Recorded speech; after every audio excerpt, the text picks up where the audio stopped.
Meus amados, bom dia, que a paz do Senhor Jesus Cristo estejam com todos.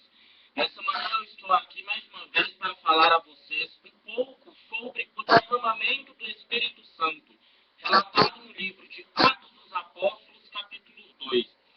E ali a Bíblia nos relata que estavam todos concordemente reunidos em um mesmo lugar, esperando em adoração, que é o mais importante de tudo. E aqui a Bíblia nos relata que de repente veio um vento veemente e impetuoso sobre aquele lugar e encheu todos que ali estavam do Espírito Santo.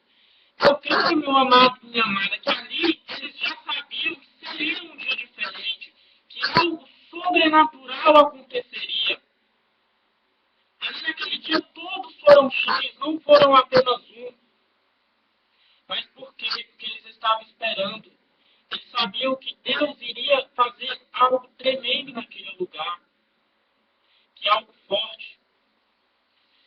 E hoje em dia, muitas igrejas ficam dispersas, às vezes o Espírito Santo querendo nos tocar, e nós não dando lugar para Ele. Não damos lugar. A frieza espiritual está tomando conta das igrejas hoje em dia. Hoje são poucos sobre o qual o Espírito Santo tem liberdade.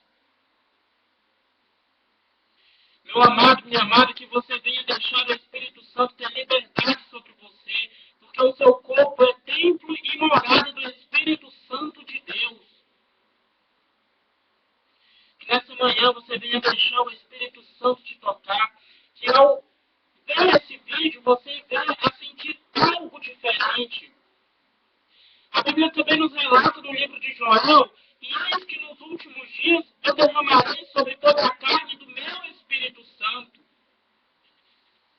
Meu amado, que essa palavra venha se cumprir na sua vida, que essa palavra venha se concretizar na sua vida, que você venha ser cheio do Espírito Santo, que você venha ser uma pessoa diferente, que você venha andar segundo o Espírito Santo, que você venha andar nos caminhos do Senhor, para que o Espírito Santo possa se mover através de você. Nessa manhã eu quero orar pela sua vida. Eu quero apresentar você a Deus. Eu quero pedir que haja batismo com o Espírito Santo na sua vida. Amém? Vamos orar em nome de Jesus, soberano Deus e eterno Pai. Nessa manhã eu te peço, meu Deus, o batismo com o Espírito Santo, meu Deus, na vida de cada um. Meu Deus, que o Senhor venha, meu Deus, encher cada um, meu Deus, do teu Santo Espírito. Meu Deus, que todos, meu Deus, venham ficar embriagados do teu Espírito Santo, como todos estavam naquele dia, meu Deus. É o que eu te peço, te agradeço, no teu santo nome de Jesus. Amém. E que Deus vos abençoe cada um.